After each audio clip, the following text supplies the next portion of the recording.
more and more people are struggling with mental health problems. This is the sad truth of our time.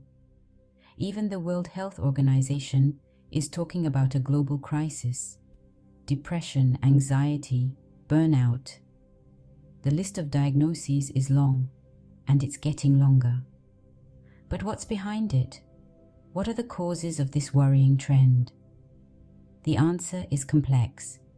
There is not one single reason, but a complex interplay of different factors. In our fast-paced world, we are constantly exposed to stress and pressure. The demands at work and in our private lives are constantly increasing. At the same time, many people feel isolated and lonely. The growing influence of social media and digitalization are playing their part. It is high time we took a closer look. We need to understand the causes of this crisis in order to find solutions, because it's about nothing less than the well-being of us all. Our everyday life is often a constant balancing act. Work, family, friends, hobbies, everything has to be juggled somehow. The pressure to function perfectly in all areas is enormous. We are constantly confronted with unrealistic expectations. In the working world, often only performance, efficiency, and flexibility count. The boundaries between work and leisure time are becoming increasingly blurred. Many people feel overwhelmed and burned out. The consequences are stress, sleep disorders, concentration problems, and, in the worst case, serious mental illnesses. Let's take the example of Sarah, a young teacher. She loves her job, but the constant noise, the high workload, and the pressure to perform are getting to her. In the evening, she comes home exhausted and has no energy left for her hobbies. Sarah is an example of how the pressure of modern life can affect our psyche. Social media has become an integral part of our lives. It connects us with friends and family all over the world. But social networks also have their downsides. We are constantly confronted with perfectly staged images and stories. Influencers present us with their supposedly perfect lives, full of happiness, success, and beauty. But this appearance is deceptive. Many people, especially young people, compare themselves to these ideal images and feel inferior and inadequate as a result. The consequences can be self-doubt, depression, and eating disorders. Studies show that excessive social media consumption increases the risk of mental health problems. It is important to realize that social media only shows half the truth. We live in a time when we are seemingly constantly connected. Yet at the same time, more and more people are feeling lonely and isolated. The corona pandemic has intensified this development. Lockdowns, contact restrictions, and working from home have meant that many people have had to reduce their social contacts to a minimum.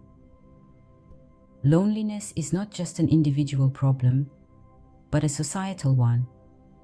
It can lead to stress, anxiety, depression, and other mental illnesses. Studies show that loneliness can be just as harmful to your health as various other addictions. It is important to recognize the signs of loneliness and offer support to those affected. We have highlighted the causes of the crisis, but how can we address it? An important step is to improve access to professional help. It is still difficult for many people with mental health problems to find a therapy place in a timely manner. Waiting times are often long and costs are high. This is where politicians and health insurance companies are needed to improve the care situation. but digital offerings such as online therapies and counseling hotlines can also be a valuable addition. They provide low-threshold access to professional help and can make it easier for people in rural areas or with limited mobility to access therapy. A balancing act, technology and our well-being. Digitalization has enriched our lives in many ways, but it also poses risks to our mental health. Social isolation, cyberbullying, and constant accessibility through smartphones and emails can lead to stress, anxiety, and sleep disorders. It is important to learn how to use digital media consciously. This includes setting fixed times for using smartphones and computers and scheduling offline times. Also, consciously switching off notifications and avoiding social media before going to bed can help reduce stress and improve sleep quality. But how do we find the right balance between the benefits of technology and protecting our mental health? How can we ensure that digitalization does not harm us, but contributes to our well-being? Together for more peace of mind. Mental health concerns us all. It is not only the task of politics and medicine, but also of each individual to make a contribution. We can look out for each other, be there for each other, and offer support when we ourselves or others are not doing well. An open and unprejudiced approach to the topic of mental health is important.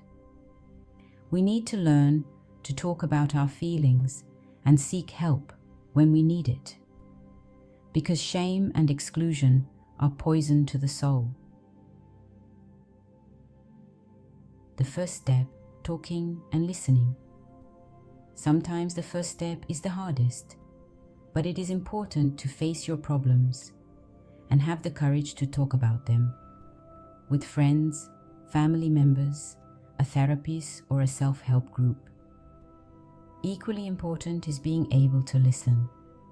An open ear and empathetic words can sometimes do more than well-intentioned advice. Show empathy and understanding. Offer your support without judging or condemning. Hope on the horizon. The increasing number of people with mental health problems is worrying, but there is hope.